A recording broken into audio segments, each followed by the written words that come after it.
Hello and welcome back on in, everybody, to episode 24 of the StricklyNFL podcast. As always, I'm your host, Khan. Today I have two great guests with me, guys who I've been talking with for a long time now, and I really respect everything they bring to, the discourse when talking football, offseason moves, X's and O's, all that stuff.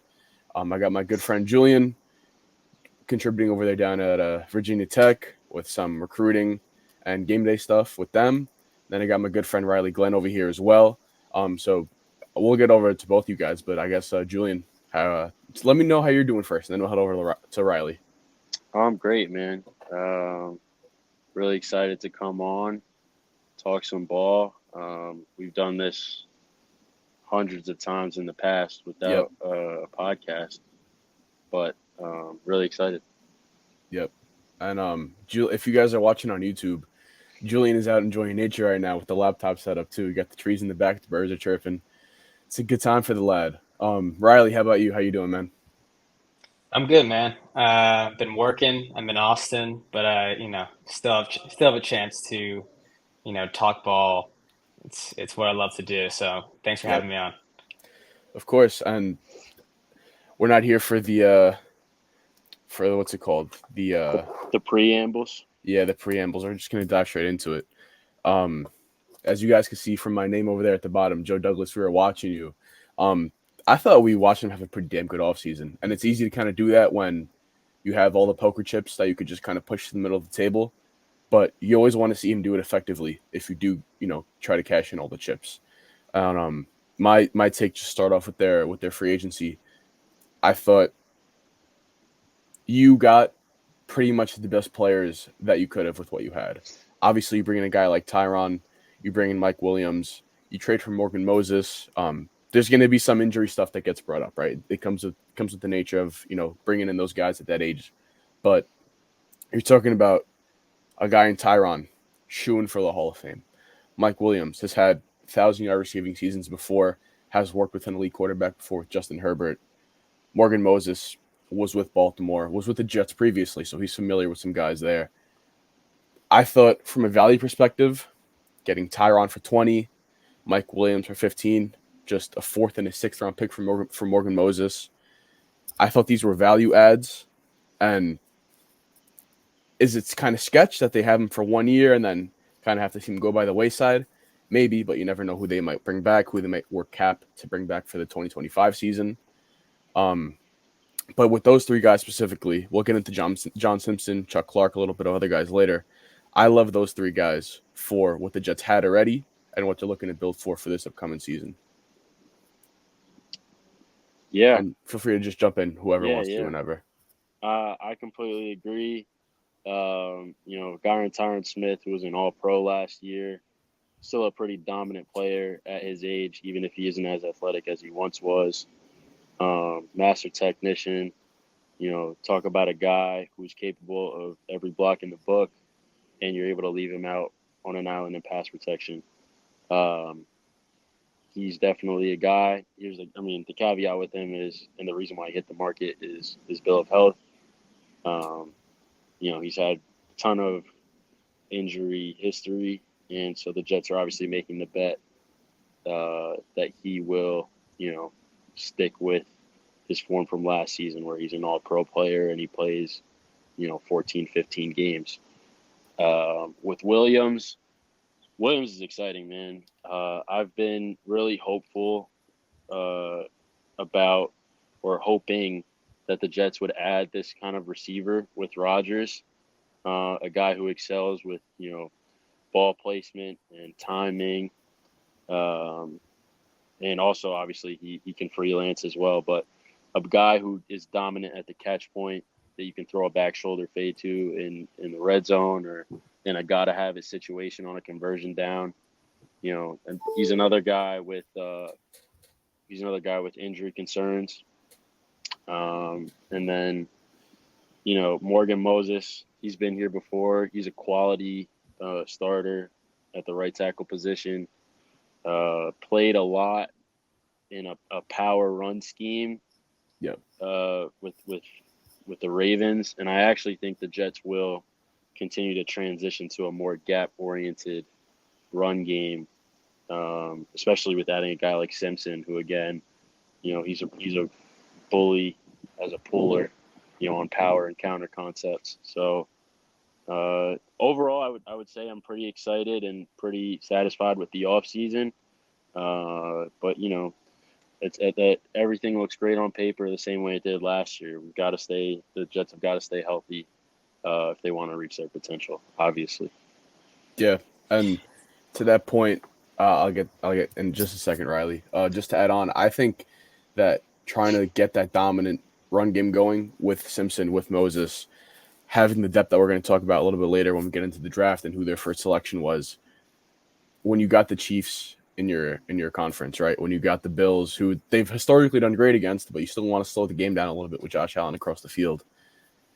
I think that is something you really want to, hone in on. Lamar Jackson's of the world. If he ever returns to form, the quarterback in Cleveland, another guy you don't want to give the ball to. So with how many great quarterbacks are in that conference, I totally see why they might want to go and seem like a kind of grind it out kind of play style. Here's what I find interesting. They are favored in 14 out of 17 games, right? Yep. And I want to say their first 11 games, they, if Vegas holds out, right, in terms of spreads, they're 10-1, right? And so that dynamic, right, of being favored in 14 out of 17, which is hard. I don't care what your schedule looks like, right? That speaks to the talent level on the roster, top to bottom, right? Easily top 3 defense in the NFL, easily, and may have gotten better. Upgrade the offensive line, upgrade receiver, and you get Rodgers back. But at the same time, their over-under on the season is 9.5. Their over-under is 4.5 games less than what they're actually projected to do. And I think that speaks to how scared the market is about the health aspect of things. Yeah. I think the conversation with the Jets has to start with Aaron, right? Funny enough, I actually missed his entire season last year because I was driving home from dinner when I get a text saying, I think Rodgers just popped his Achilles. So I didn't see him at all. I missed that whole, the flag run out, whatever. But who he is and how much he has left is the first domino. And then we can get into the improvements up front, the growth of Brees, the growth of Garrett Wilson, guys who I think so highly of, right? It all starts with Aaron. So what do you guys think in terms of what Rodgers has left? Because the last time we actually saw him play a full season of ball, it was the worst season he had since his rookie year. Lowest yards per attempt he's ever had, highest interception numbers since his first season. And then again, his number one receiver was Allen Lazard. So I'm trying to be fair, but I think with the Jets, you need to start the conversation with, does Aaron Rodgers still have it at, 40 years old? I believe, I'll double check right now, but I think it's 41 as of recently. Did he recently turn 41? He will be 41 in December, so he has 5 months or so as of the recording of this pod. Coming off the Achilles, which modern medicine and the way guys, come back from injuries, it's different, but it's still an Achilles, right? Yeah. Also be fair, not a overly mobile position, but as guys who have been watching this a long time, how are you feeling about a quarterback coming off his worst season? Injury, age, all those questions. Yeah. I guess we could kind of just jump into the Olu talk now because this will kind of segue into it. I think that's exactly why they prioritized guys on the edge. Having not only Morgan Moses and Tyron, as we talked about earlier, but Olu, right? If somebody from those two guys goes down, you need playable depth. You have Olu, you have Max Mitchell from last year. You even have a guy like Carter Warren from, I believe it was 2 years ago. Correct me if I'm wrong. Same class. Sorry.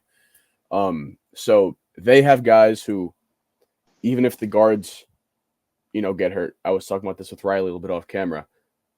You can thrust Olu into that guard spot. You can maybe play Max Mitchell in that guard spot. But their priority is always going to be with the tackles because Aaron Rodgers stepping up in the pocket and really extending the play at all is how he's kind of separated himself from so many of the other guys that were around when he started his career, right? From the Bradys, the Big Bens, all these type of guys, the Elis.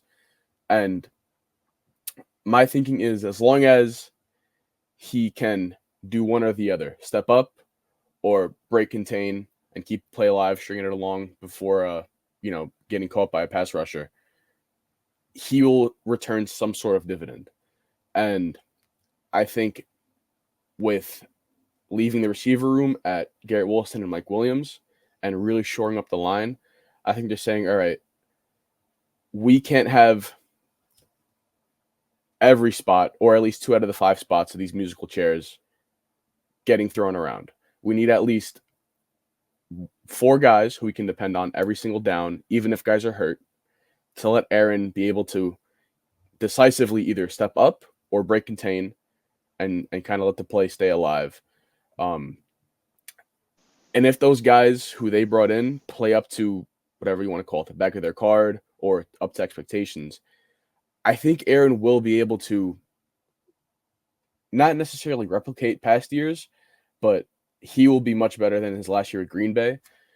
And that's also why, getting back to what Julian had brought up with the power run, I think that's why you bring in a lot of these mullet type of guys like a John Simpson. Because if you can rely on Breece Hall, you can rely on Braylon Allen, maybe even Israel Abanikanda, Isaiah Davis, who knows, to carry a big portion of the workload on offense, that takes down Rodgers' workload. That takes down Tyron Smith's, presumptive workload potentially, if you start slowing the game down. So to kind of circle back to the original question surrounding Rodgers, it's impossible to not have an effect, right? As a 40-year-old coming off of an Achilles tear, I don't think there's going to be no drop-off. And I think if anybody thinks that, it's kind of not ignorant, but a little bit too hopeful is how I would say it, because it's no shot at Aaron. It's no shot at, the Jets medical staff. But there is going to be some limitation from it. And as long as the Jets can mitigate it with good line play and with health surrounding him, I think it'll be as close to unnoticeable as it could possibly be. Yeah. Even if it is noticeable, you look at the last few years in Green Bay, and it's really, to go on a bit of a tangent here, it is so impressive what Matt LaFleur and Aaron Rodgers did as a duo. Yeah. When it comes to accomplishing historic offensive production. And they had balance too. It's not like you're talking about these incredible players that, surrounded Rodgers, right? Obviously, Devontae Adams was arguably the best receiver in the league and still you could make an argument today that he is. But outside of that, you've got a bunch of glue guys on the perimeter when it comes to the receiver room. And then obviously Aaron Jones is a really good back. And A.J. Dillon's a good complement to that, but they weren't these, elite guys. It was a lot about just the perfect marriage between 2 guys who are incredibly talented at what they do. You have Rodgers, who, he throws as pretty a football as maybe we've ever seen, and Matt LaFleur, who's really an outstanding, play designer, play caller. And they succeeded at a high level in the red zone, which is the hardest place to score in the NFL. So, hats off to them for what they accomplished. But it seemed like towards the end there, Rodgers really wasn't interested in taking these obvious, defined reads that were there. He just was, if you notice the 2022 season where things kind of dropped off and he did have his worst career year since his rookie season, he just gave up on plays before they even were over. He would throw the ball out of bounds whenever he didn't like what he saw, or, he tried a lot of, hero ball throws when it comes to, throwing a one-on-one go ball or fade ball to Alan Lazard, who, is a solid role player in the right situations, but, you're not going to win football games if that's what you're going to on third down. So I think Aaron's level of buy-in to whatever the scheme is for Nathaniel Hackett is going to have a huge effect on what the Jets are able to accomplish. Now, people might say, well, Nathaniel Hackett hasn't proven he can be a good play designer, and that's probably true. He's had a lot of stops throughout his career. He's had a lot of chances to call plays, and they haven't really been successful. But I think taking the easy stuff, when you have the personnel the Jets have, when you talk about a guy who I think is as talented a running back as there is in the league in Breece Hall, you've got two, solid tight ends who can do different things in the running game, and obviously as receivers. And then you have a really dynamic guy who can win from any alignment in Garrett Wilson on the perimeter. You've got a lot of options. You've got a lot of ways to get easy, explosive plays and keep drives going, just because of the threat you have with the run game and the type of attention Garrett Wilson commands when it comes to opposing secondaries. But Rodgers really has to be okay with, taking these shorter routes that are there for him when defenses are in their too high shells, and they're trying to really take away the deep ball, which obviously he's great at throwing. Here's my, overarching take. It feels like the Jets chose to consolidate the offense at the expense of having additional insurance for Rodgers, right?